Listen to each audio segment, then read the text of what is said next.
The Asari were the first species to discover the Citadel. When the Solarians arrived, it was the Asari who proposed the establishment of the Citadel Council to maintain peace throughout the galaxy. Since then, the Asari have served as the mediators and centrists of the Council. An all-female race, the Asari reproduce through a form of parthenogenesis. Each Asari can attune her nervous system to that of another individual of any gender and of any species to reproduce. This capability has led to unseemly and inaccurate rumors about Asari promiscuity. Asari can live for over 1,000 years, passing through 3 stages of life. In the maiden stage, they wander restlessly, seeking new knowledge and experience. When the matron stage begins, they meld with interesting partners to produce their offspring. This ends when they reach the matriarch stage, where they assume the roles of leaders and counselors. The second species to join the Citadel, the Solarians, are warm-blooded amphibians with a hyperactive metabolism. Solarians think fast, roughly 12. The second species to join the Citadel, the Solarians, are warm-blooded amphibians with a hyperactive metabolism. Solarians think fast, talk fast, and move fast. To Solarians, other species seem sluggish and dull-witted. Unfortunately, their metabolic speed leaves them with a relatively short lifespan. Solarians over the age of 40 are a rarity. The Solarians were responsible for advancing the development of the primitive Krogan species to use as soldiers during the Rachni Wars. They were also behind the creation of the genophage bioweapon the Turians used to quell the Krogan rebellions several centuries later. Solarians are known for their observational capability and non-linear thinking. This manifests as an aptitude for research and espionage. They are constantly experimenting and inventing, and it is generally accepted that they always know more than they're letting on. Roughly 1,200 years ago, the Turians were invited to join the Citadel Council to fulfill the role of galactic peacekeepers. The Turians have the largest fleet in Citadel space, and they make up the single largest portion of the Council's military forces. As their territory and influence has spread, the Turians have come to rely on the Solarians for military intelligence and the Asari for diplomacy.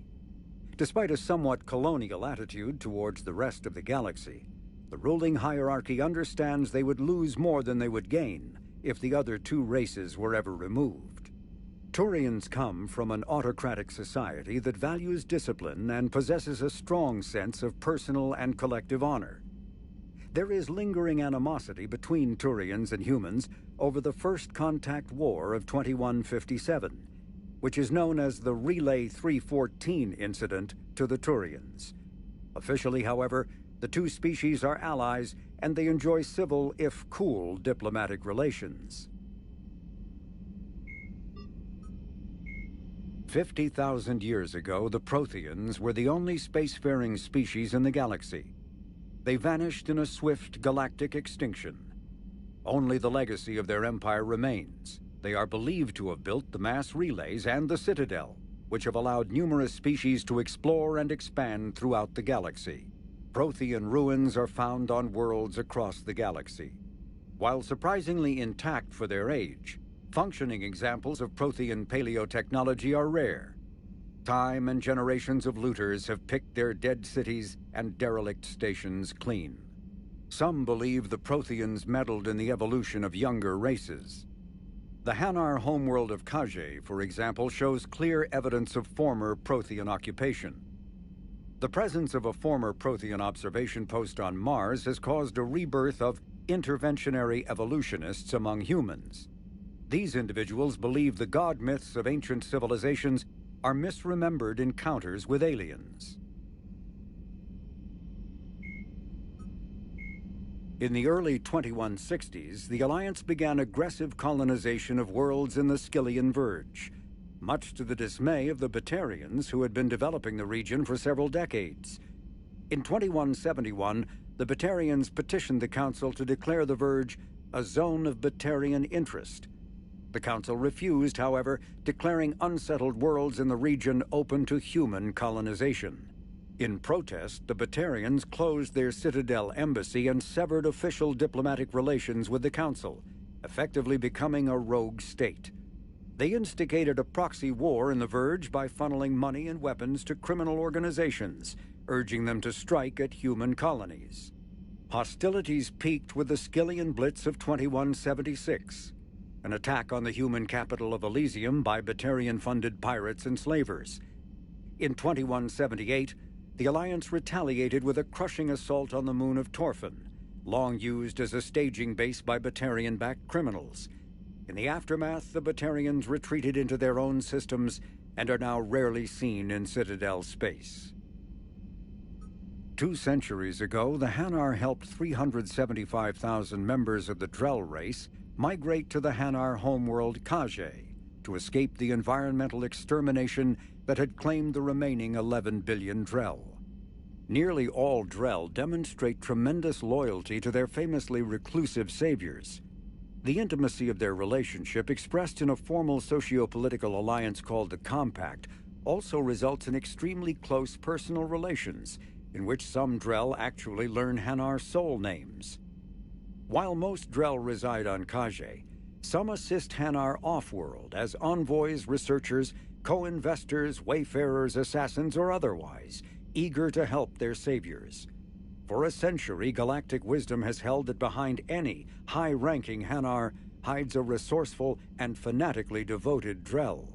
The omnivorous reptilian Drell possess an average lifespan of 85 galactic standard years.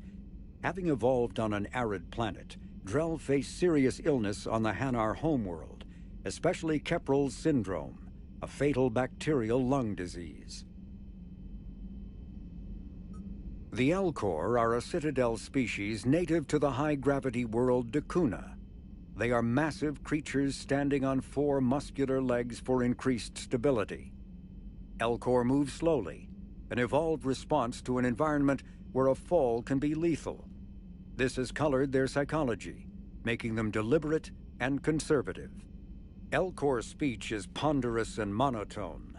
Among themselves, scent, slight movements, and subvocalized infrasound convey shades of meaning that make a human smile seem as subtle as a fireworks display.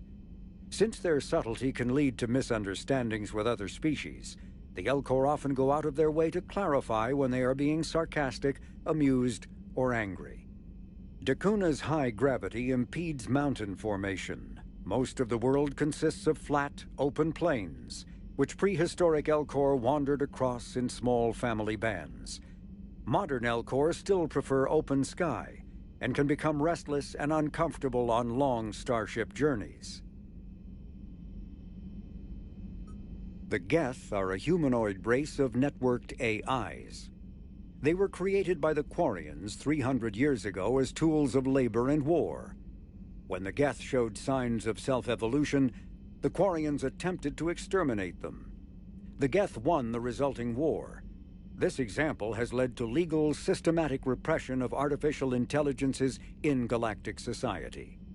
The Geth possess a unique distributed intelligence. An individual has rudimentary animal instincts, but as their numbers and proximity increase, the apparent intelligence of each individual improves. In groups, they can reason, analyze situations, and use tactics as well as any organic race. Geth space is located at the trailing end of the Perseus Arm, beyond the lawless Terminus systems. The Perseus Veil, an obscuring dark nebula of opaque gas and dust, lies between their space and the Terminus systems. The Hanar are a Citadel species known for excessive politeness. They speak with scrupulous precision and take offense at improper language. Hanar that expect to deal with other species take special courses to help them unlearn their tendency to take offense at improper speech. All Hanar have 2 names. The face name is known to the world. The soul name is kept for use among close friends and relations. Hanar never refer to themselves in the first person in conversation with someone they know on a face name basis. To do so is considered egotistical, so instead they refer to themselves as this one, or the impersonal it. Their homeworld, Kage, has 90% ocean cover and orbits an energetic white star, resulting in a permanent blanket of clouds. Due to the presence of Prothean ruins on the world, Many Hanar worship them, and Hanar myths often speak of an elder race that civilized them by teaching them language. When the Asari discovered the Citadel, they also discovered the Keepers, a docile, multi-limbed insect race that seemingly exists only to maintain and repair the great Prothean station. Early attempts to communicate with or study the Keepers were failures, and it is now illegal to interfere with or impede Keeper activity. Because they are completely non-threatening, Keepers have become virtually invisible to everyone else. Similarly, they seem indifferent to other species, except for their tendency to help new arrivals integrate themselves into the Citadel. No matter how many Keepers die due to old age, violence, or accident, they maintain a constant number. No one has discovered the source of new Keepers, but some hypothesize they are genetic constructs, biological androids created somewhere deep in the inaccessible core of the Citadel itself. The Krogan evolved in a hostile and vicious environment. Until the invention of gunpowder weapons, eaten by predators was still the #1 cause of Krogan fatalities. Afterwards, it was death by gunshot. When the Solarians discovered them, the Krogan were a brutal, primitive species struggling to survive a self-inflicted nuclear winter. The Solarians culturally uplifted them, teaching them to use and build modern technology so they could serve as soldiers in the Rachni War. Liberated from the harsh conditions of their homeworld, the quick-breeding Krogan experienced an unprecedented population explosion. They began to colonize nearby worlds, even though these worlds were already inhabited. The Krogan rebellions lasted nearly a century, only ending when the Turians unleashed the Genophage, a Solarian-developed bioweapon that crushed all Krogan resistance. The Genophage makes only 1 in 1,000 pregnancies viable, and today the Krogan are a slowly dying breed. Understandably, the Krogan harbor a grudge against all other species, especially the Turians.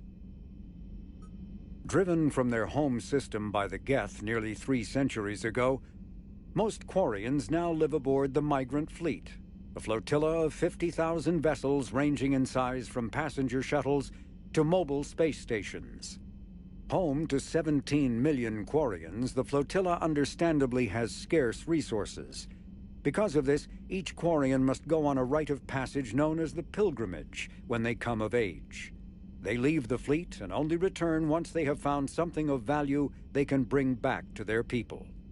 Other species tend to look down on the Quarians for creating the Geth and for the negative impact their fleet has when it enters a system. This has led to many myths and rumors about the Quarians, including the belief that underneath their clothes and breathing masks, they are actually cybernetic creatures, a combination of organic and synthetic parts. The Volus are a member species of the Citadel with their own embassy, but they are also a client race of the Turians. Centuries ago, they were voluntarily absorbed into the hierarchy, effectively trading their mercantile prowess for Turian military protection. Irun, their home world, lies far beyond the normal life zone of its star. However, the world has a high-pressure greenhouse atmosphere that traps enough heat to support an ammonia-based biochemistry. As a result, the Volus must wear pressure suits and breathers when dealing with other species, as conventional nitrogen-oxygen air mixtures are poisonous to them, and in the low-pressure atmospheres tolerable to most species, their flesh will actually split open. Volus culture is tribal, bartering lands and even people to gain status. This culture of exchange inclines them to economic pursuits. It was the Volus who authorized the Unified Banking Act, and they continue to monitor and balance the Citadel economy.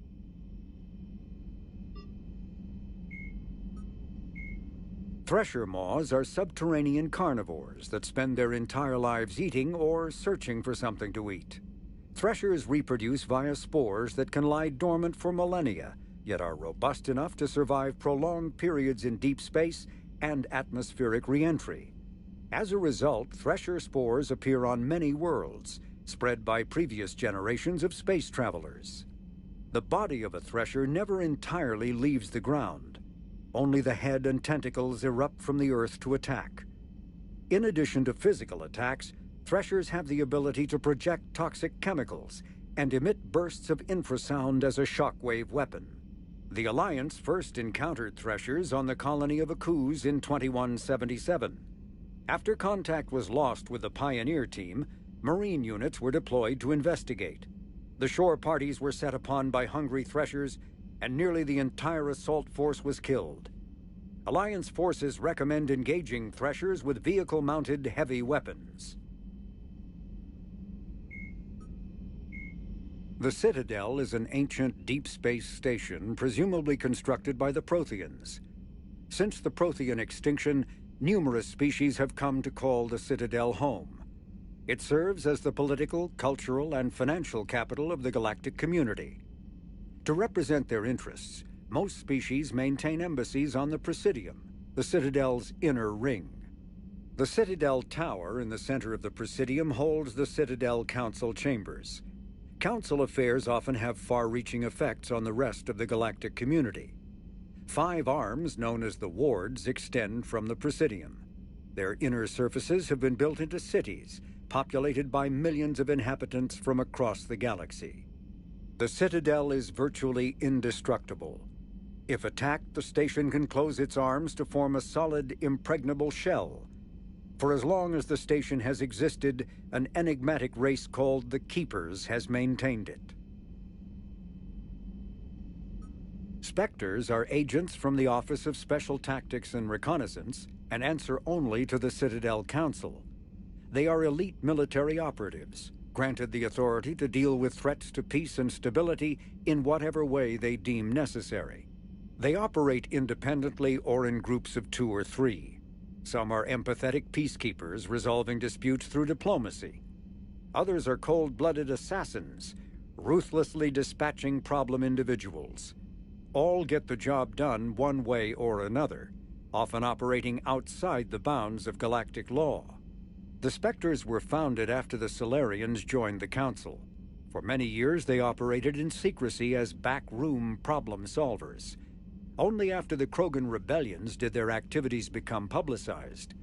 Assignment of a Specter is less contentious than a military deployment, but makes it clear that the Council is concerned about a situation.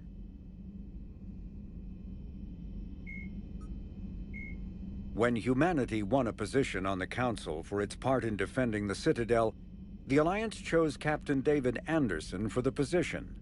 Udina became his advisor. Anderson eventually quit over frustrations with Council politics, and the Alliance named Udina to the office. Earth, the home world and capital of humanity, was enjoying a new golden age before the Reapers attacked. Disease, pollution, and other social ills were on the decline, thanks to technological advances and a wealth of resources from the colonies. Earth was an inspiration even to alien cultures, resulting in influence out of proportion with humanity's brief time on the galactic stage. The Reaper attack has put an end to any semblance of this former life. The great cities of Earth are storehouses of human DNA for the Reapers to harvest. Reaper gunships, capable of megaton-scale firepower, annihilated industrial centers in seconds. The militaries of Earth's disparate nation-states have retained only partial communication with the system's alliance fleets, leaving the planet's resistance efforts uncoordinated and vulnerable. The loss of the comm buoy network has cut off Earth's economy from the rest of the galaxy, sending shockwaves across galactic markets and a significant obstacle to receiving aid. A political economic pact for collective colonial security, the Alliance is the central galactic institution of human society. The Alliance gained associate membership to the Citadel Council in 2165 and full membership in 2183, with Ambassador David Anderson representing humanity. Human political-economic relationships vary between combative and lucrative. The Turians, who'd fought humans during the 2157 First Contact War, have become valuable trade partners, despite residual social hostility. Other relationships are even more complicated. The rapid rise of human political influence on the Council, achieving in decades what others waited or are still waiting centuries to acquire, has galvanized suspicion and resentment against humanity.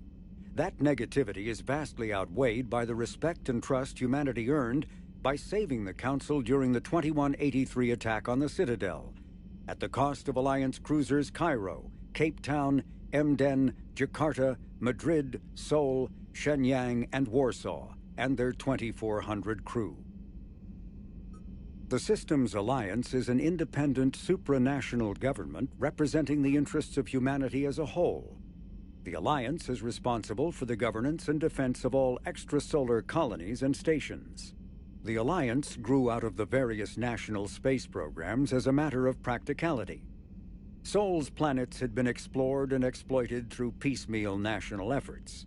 The expense of colonizing entire new solar systems could not be met by any one country. With humans knowing that alien contact was inevitable, there was enough political will to jointly fund an international effort. Still, the Alliance was often disregarded by those on Earth until the First Contact War. While the national governments dithered and bickered over who should lead the effort to liberate Shanxi, the Alliance fleet struck decisively. Post-war public approval gave the Alliance the credibility to establish its own parliament and become the galactic face of humanity. Admiral Stephen Hackett is a decorated officer in the Systems Alliance, currently assigned to Arcturus Station on the far side of the Sol Relay. In the battle for the Citadel, Admiral Hackett commanded the Fifth Fleet. Following that victory, he was promoted to head of the Alliance military. Hackett was born to a single mother in Buenos Aires in 2134.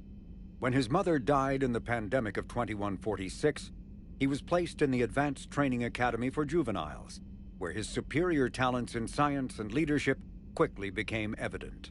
Hackett enlisted in 2152, volunteering for high-risk missions to colonize space beyond the Sol Relay.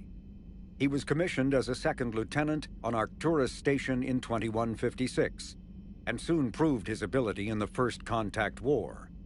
His rare ascent from enlisted man to admiral remains an Alliance legend.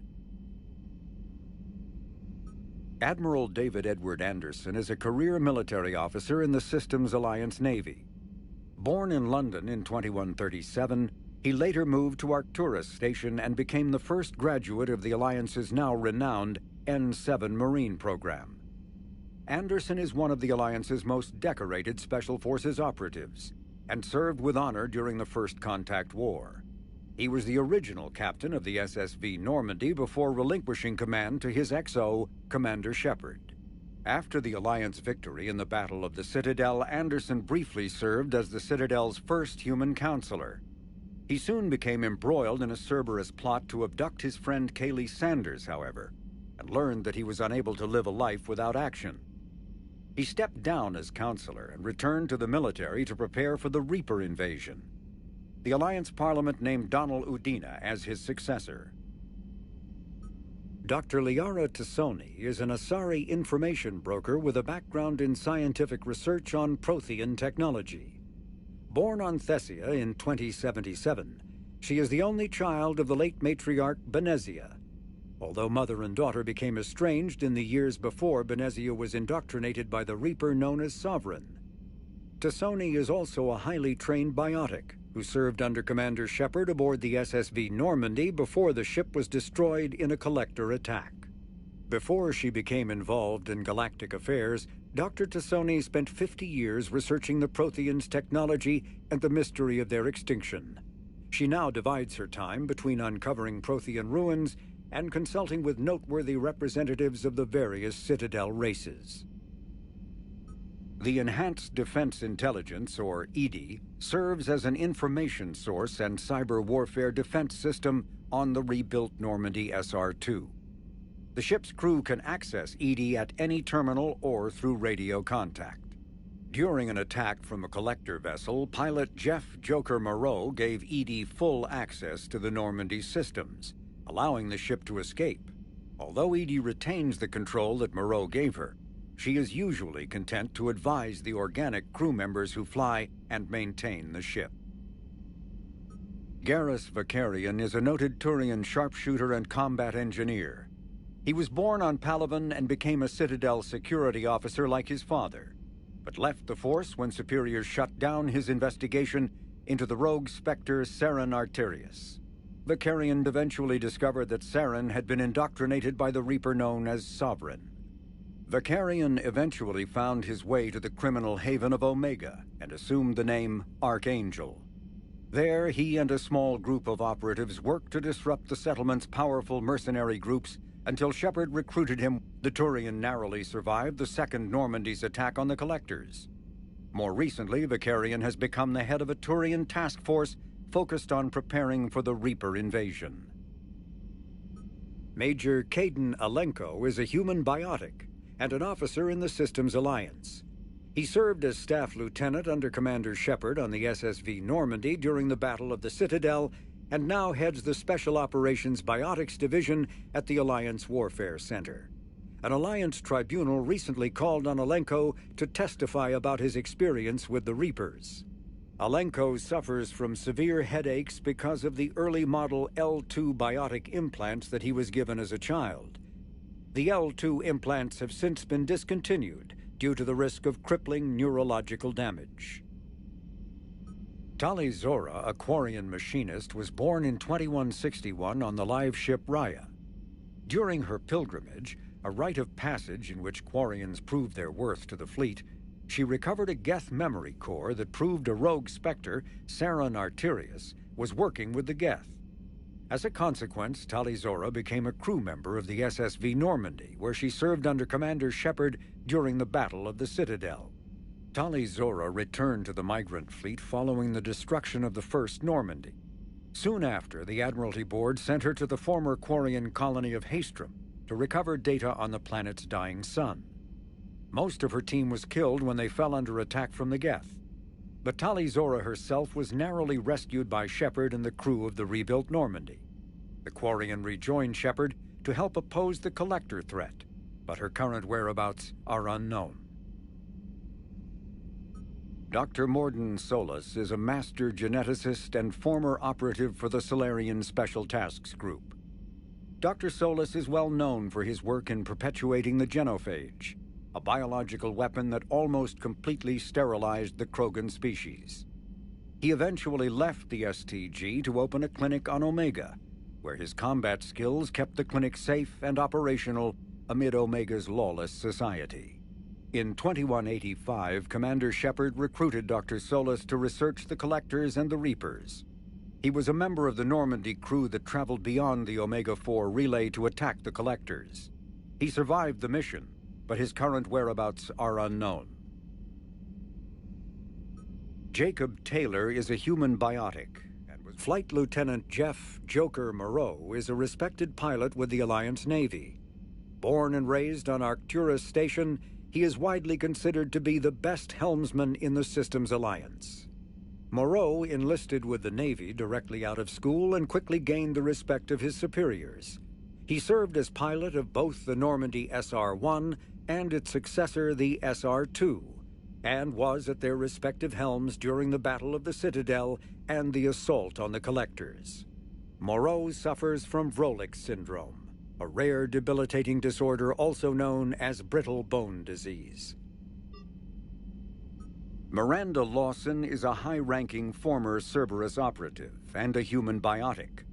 Lawson headed Project Lazarus, the Cerberus operation that brought Commander Shepard back from the brink of death after the First Normandy was destroyed. Lawson is herself an example of the achievements possible through genetic engineering. She was created in 2150 through manipulation of her father's DNA. Her entire physical and mental composition was deliberately engineered, including a longer lifespan and a superior immune system.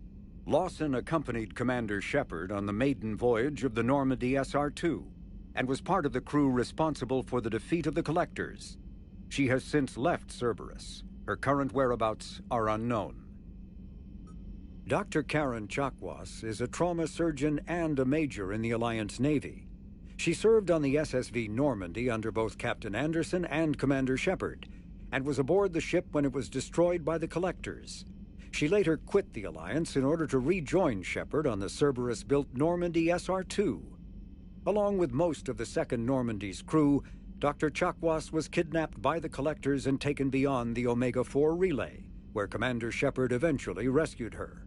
After the Alliance impounded the Normandy SR-2, an inquiry found that Dr. Chakwas had no significant role in or provable knowledge of Cerberus's criminal activities. She has since rejoined the Alliance. In recent years, the pro-human syndicate known as Cerberus has seen its influence grow galaxy-wide. The largely untraceable organization now includes private intelligence agencies, biotics laboratories, research facilities, and the lucrative corporations that provide a front for it all. Cerberus's charismatic leader, known only as the Elusive Man, drives the organization's philosophy and interests. The level of secrecy he maintains puts professional intelligence agencies to shame. As Cerberus grows, so too does public distrust of the organization. Some commentators have remarked that Cerberus is not so much pro-human as it is anti-alien. Others question the blind loyalty of its employees. The Elusive Man is a human loyalist focused on advancing the interests of his species, whatever the cost to non-humans and reportedly humans. The Citadel Council regards him as a fanatic who poses a serious threat to galactic security. The reclusive tycoon is the head of Cerberus, an organization that furthers his pro-human agenda throughout the galaxy. His views have led him into questionable alliances. Recent rumors go so far as to suggest that the Elusive Man may even have allied with the Reapers. Jelix, the second planet in the Asari system, is a marginally habitable world of mountains and ice. The planet was turned into a human penal colony upon its discovery in 2161. But its prison shut in 2179 after racking up the worst safety records in the system's alliance. Lawsuits are still in the courts. Shortly after the closure of the prisons, a handful of intergalactic corporations moved in to set up mines, supply depots, and other facilities on the planet. The John Grissom Academy, founded in 2176, is the Alliance's premier school for young human biotics. The institution is housed in a space station in orbit over the human colony of Elysium. Its main program, the Ascension Project, is designed both to train and monitor young biotics, as well as help them integrate into society after graduation. Unlike the project's previous incarnation, Biotic Acclimation and Temperance Training, or BAT, the training is not exclusively military in nature. The Academy also employs scientific personnel, including Dr. Kaylee Sanders, to develop synthetic intelligence systems and biotic amplifiers like the new L4 implants.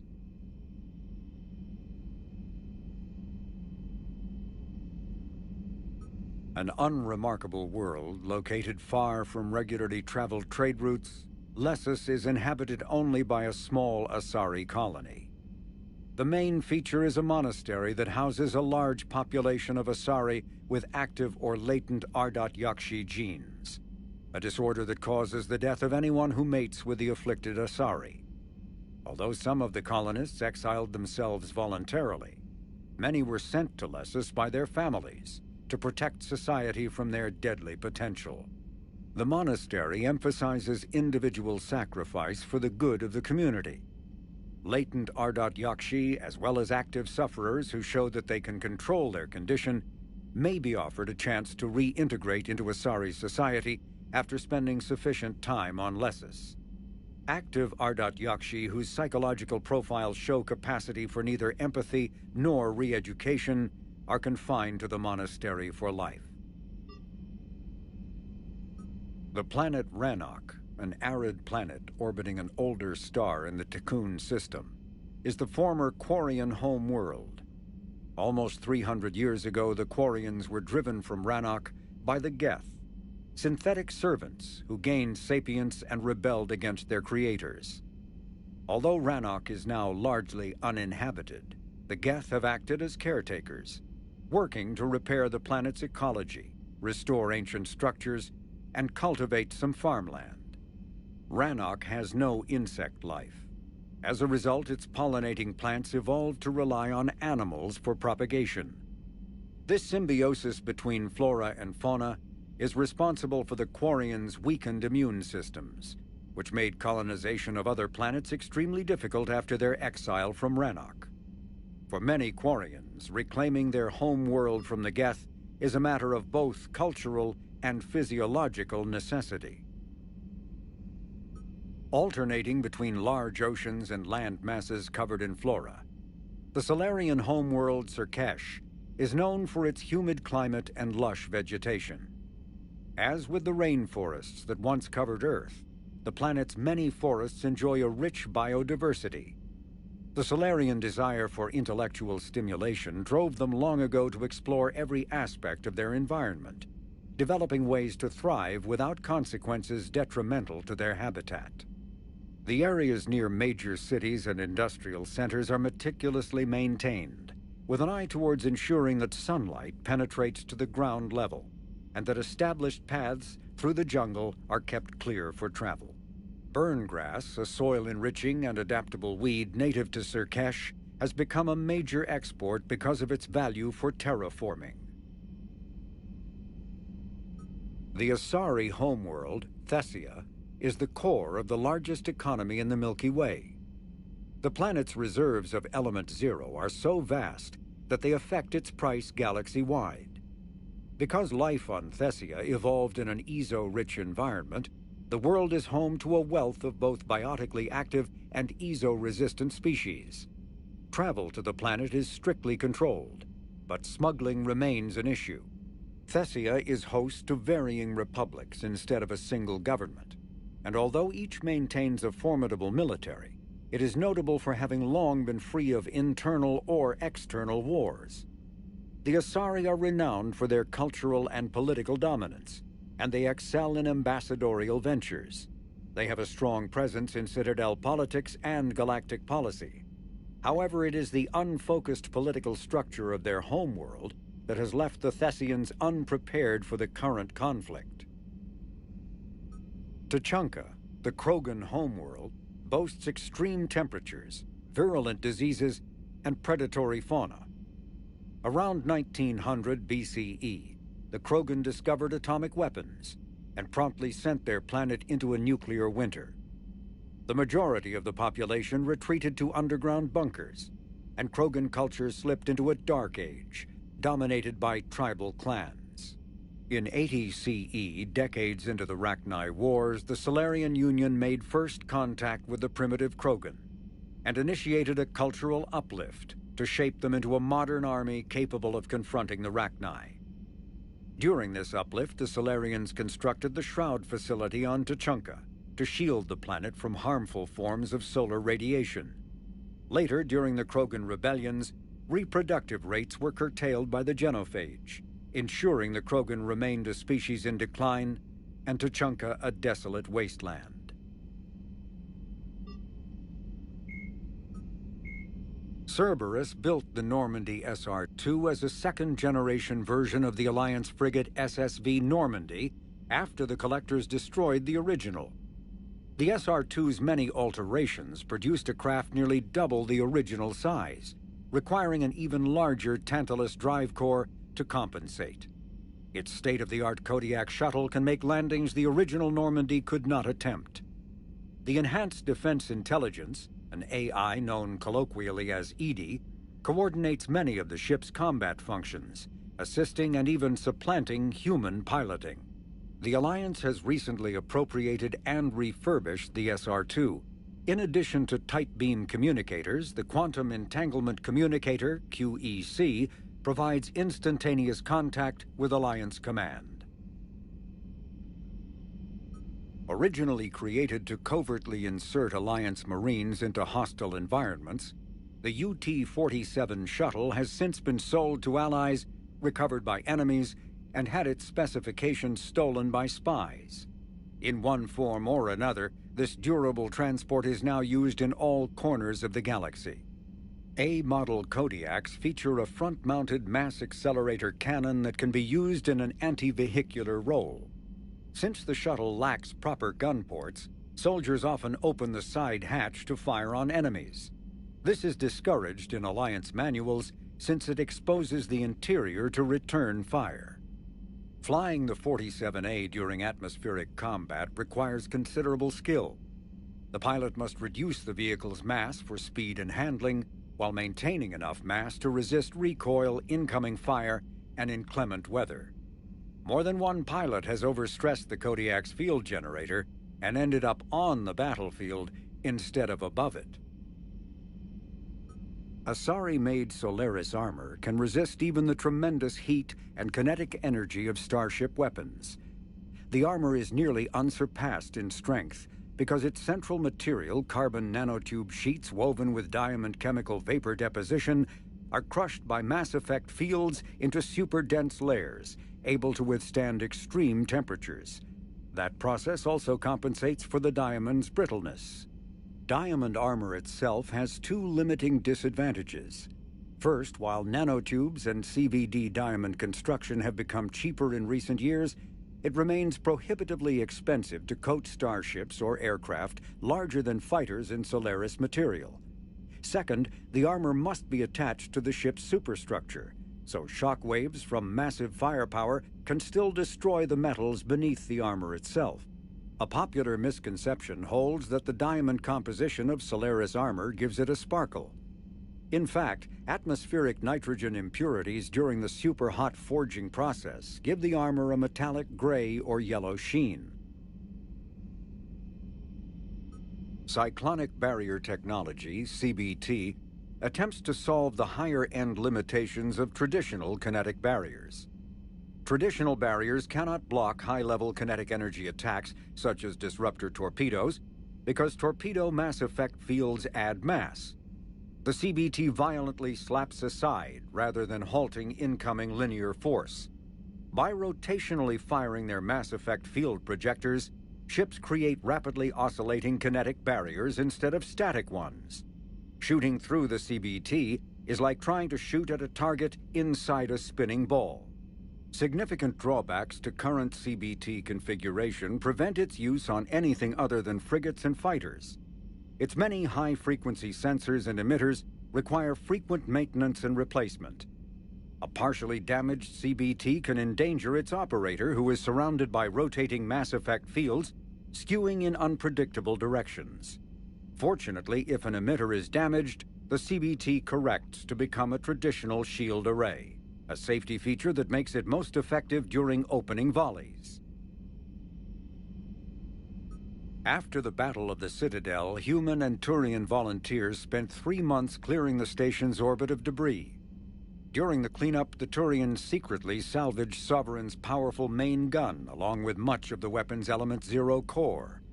11 months later, the Turians introduced the Thanix, a scaled-down version of the weapon. The Thanix's core is a liquid alloy of iron, uranium, and tungsten, suspended in an electromagnetic field powered by Element Zero. The molten metal, accelerated to a significant fraction of the speed of light, solidifies into a projectile as it is fired, hitting targets with enough force to pierce any known shield or armor.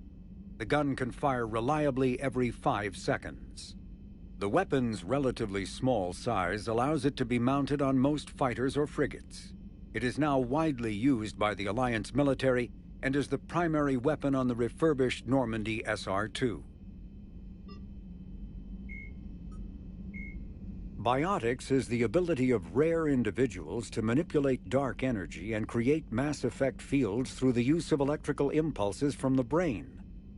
Intense training and surgically implanted amplifiers are necessary for a biotic to produce mass effect fields powerful enough for practical use.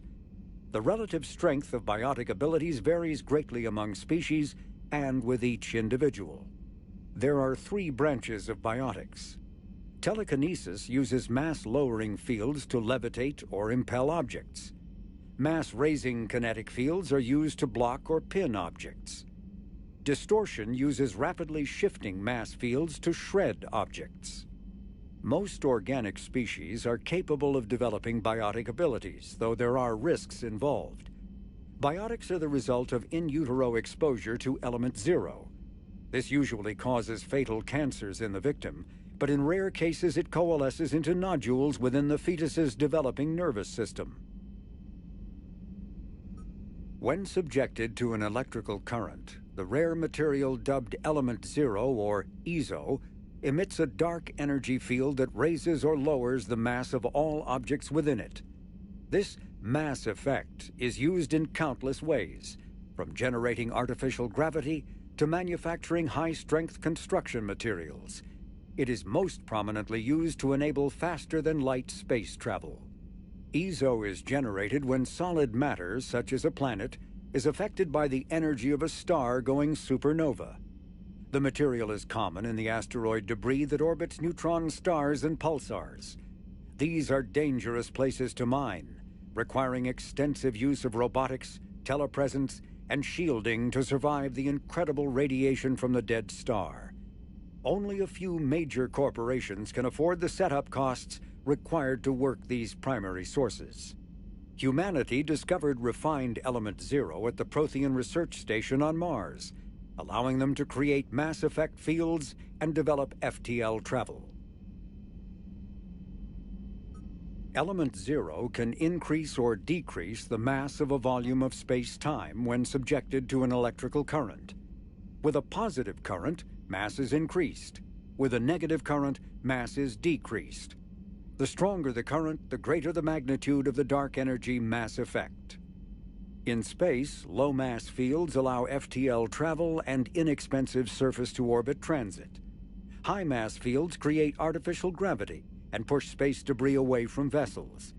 In manufacturing, low-mass fields permit the creation of evenly blended alloys, while high-mass compaction creates dense, sturdy construction materials. The military makes extensive use of mobility-enhancing technologies, with mass effect utilizing fighting vehicles standard frontline issue in most military forces. Mass effect fields are also essential in the creation of kinetic barriers or shields to protect against enemy fire.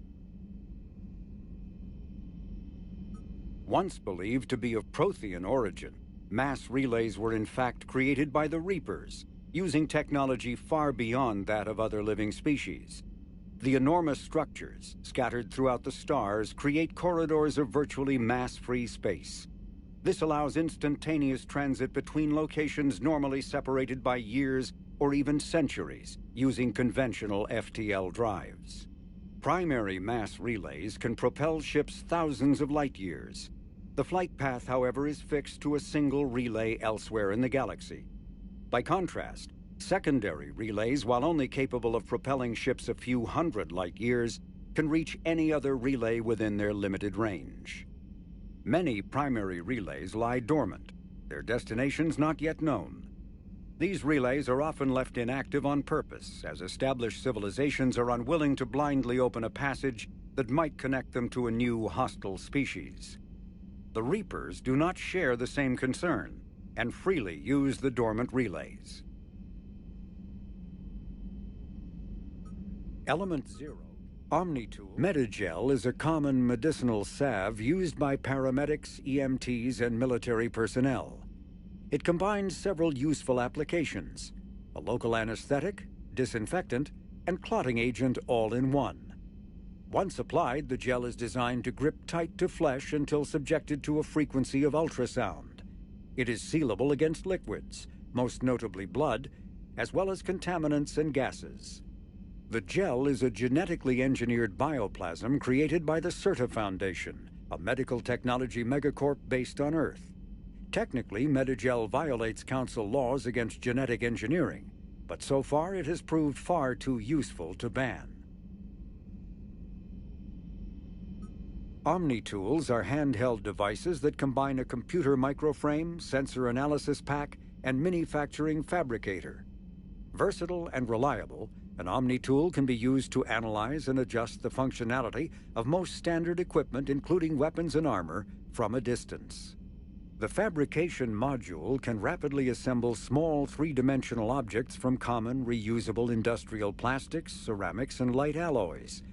This allows for field repairs and modifications to most standard items, as well as the reuse of salvaged equipment. Omni tools are standard issue for soldiers and first-in colonists. The Mars archives describe a superweapon that the Alliance has named the Crucible, which exploits the technology of Mass Effect relays.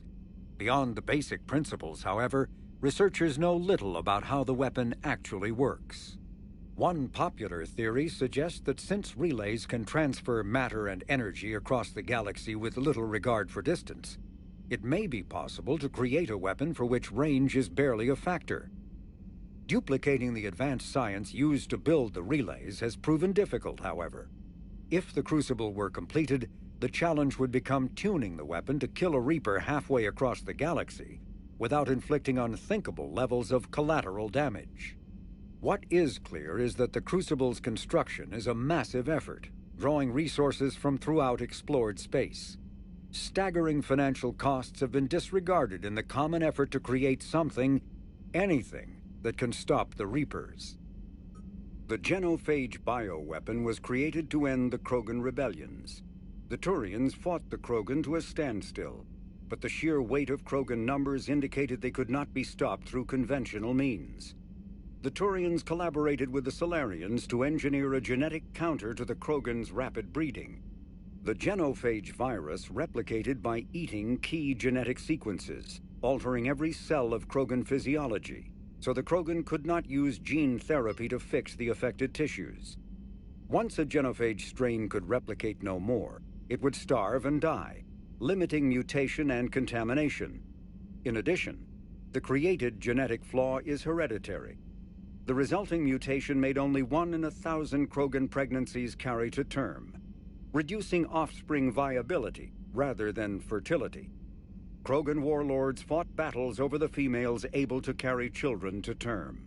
The release of the genophage is still controversial and bitterly debated in many circles. It may be possible to reverse the genophage by extracting an immunity from the genetic data of a cured Krogan female. A Solarian geneticist named Malin, a former student of Dr. Morden Solis, discovered the cure through unethical experimentation on live subjects.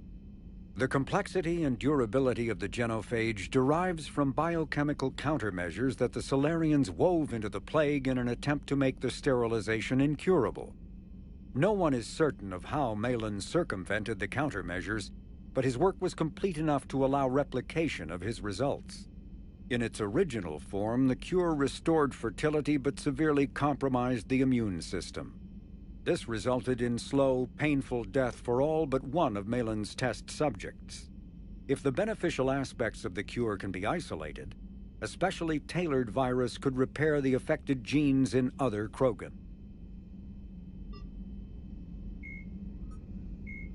The Reaper called Harbinger is believed to be the oldest and largest in the Reaper Armada.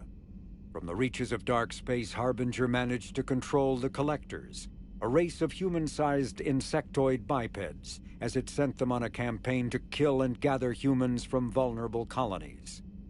The Collectors became a terrifying force in the galaxy, responsible for the murder of hundreds of thousands.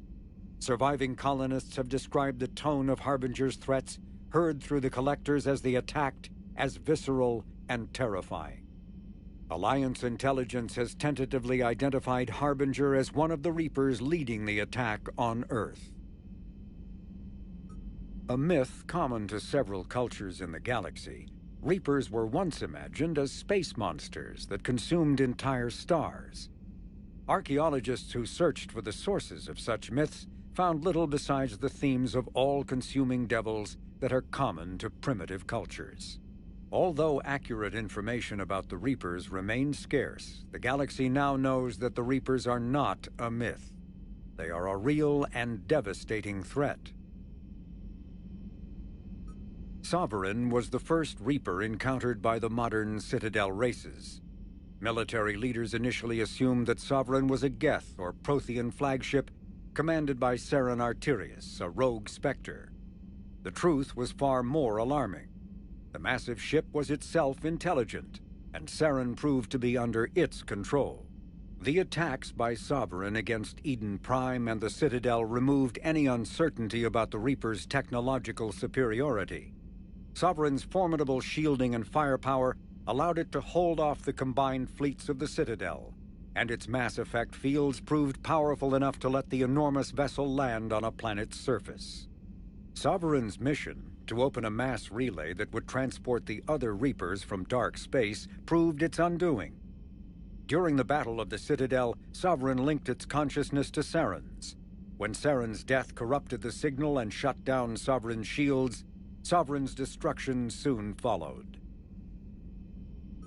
Reaper indoctrination is an insidious means of corrupting organic minds, reprogramming the brain through physical and psychological conditioning using electromagnetic fields, infrasonic and ultrasonic noise, and other subliminal methods. The Reaper's resulting control over the limbic system leaves the victim highly susceptible to its suggestions.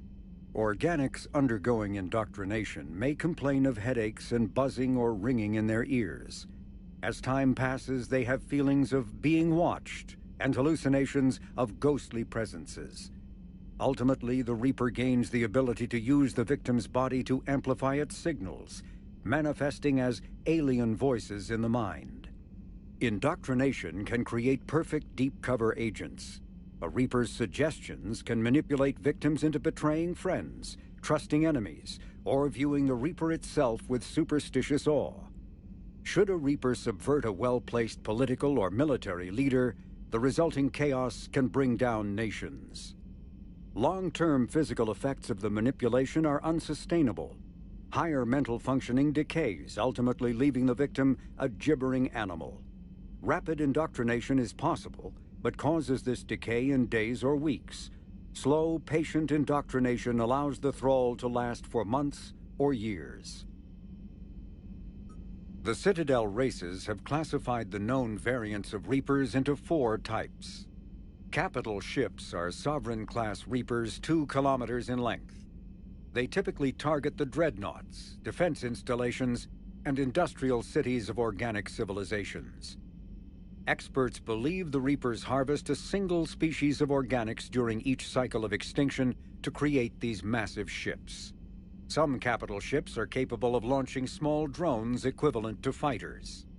Destroyers are 160 meters long and, in astounding numbers, make up the bulk of the Reaper fleet. They engage cruisers and other smaller ships, as well as communications posts and enemy command centers. Research suggests destroyers are created from those species that are not harvested to make capital ships.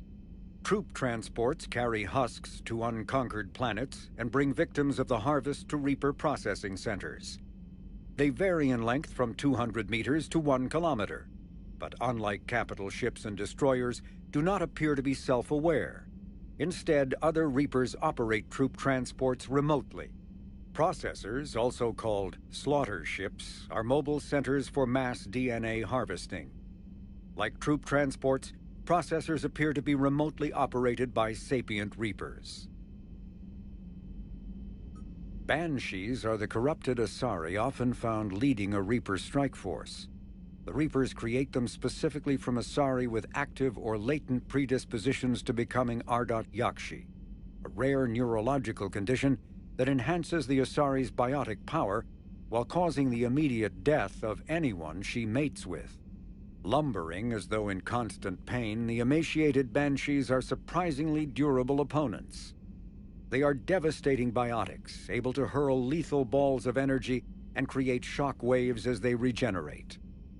What Alliance military finds most disturbing is the Banshee's ability to spawn her own warp field and seemingly teleport during combat.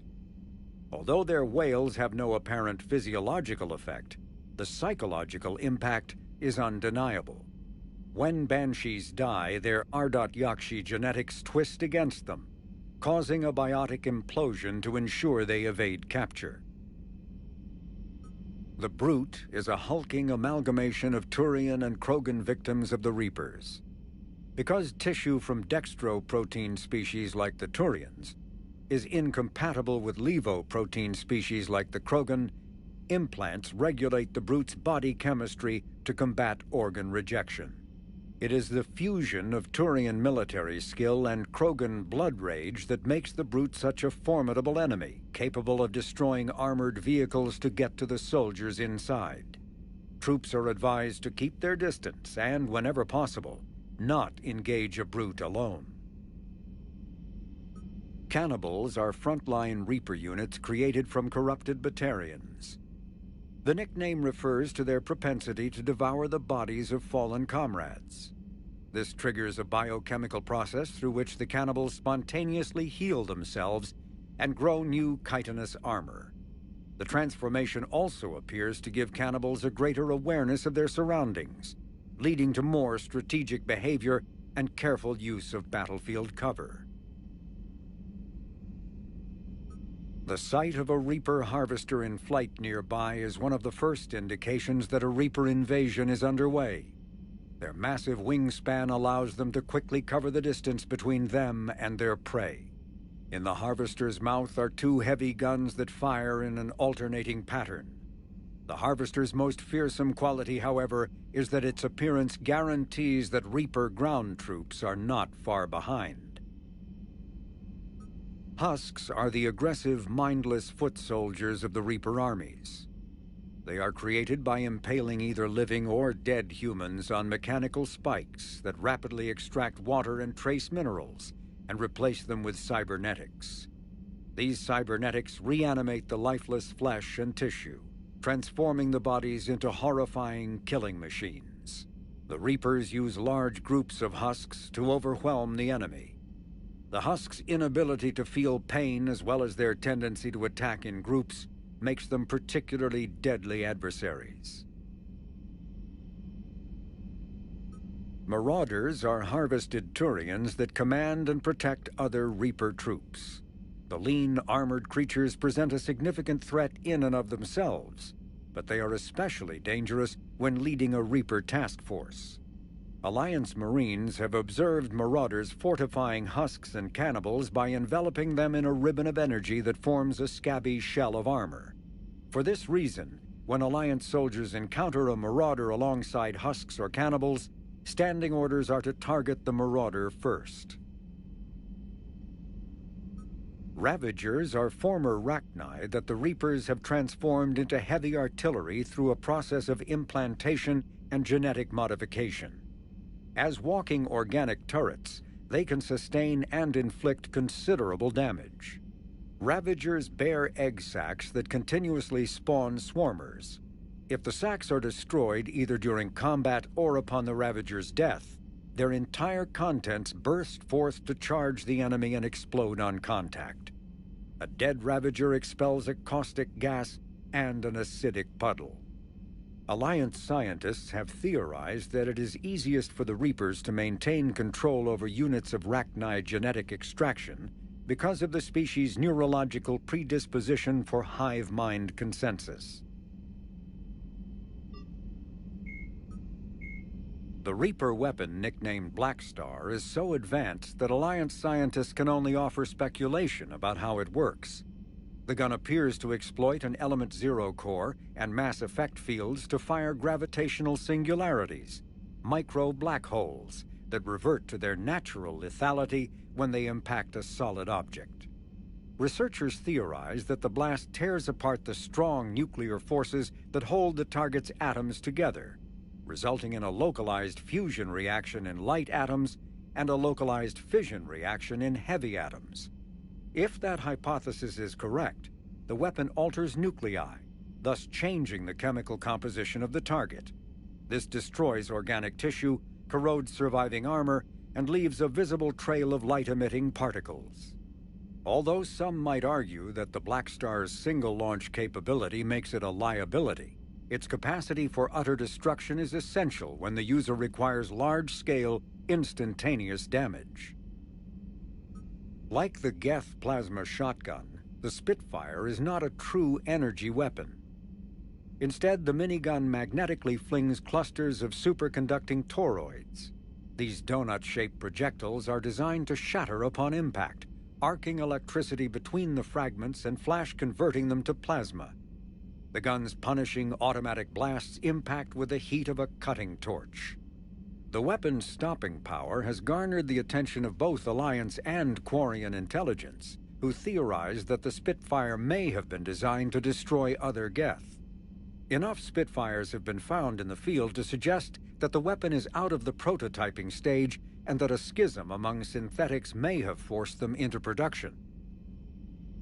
Before the introduction of the M560 Hydra, missile launchers either focused on bringing down a single armored target or simultaneously neutralizing multiple unarmored opponents. With the Hydra, a soldier no longer needs to choose between the two. The Hydra releases a barrage of miniature missiles, each guided by an independent homing system that seeks out exposed enemies. On impact, 3 shaped charges per missile explode in sequence. The first overloads the target's kinetic barriers before the second destroys its armor, clearing a path for the third warhead to detonate inside the target. Although melee combat applications for the Omni tool are almost as old as the device itself, the feature was largely unused prior to the Reaper invasion.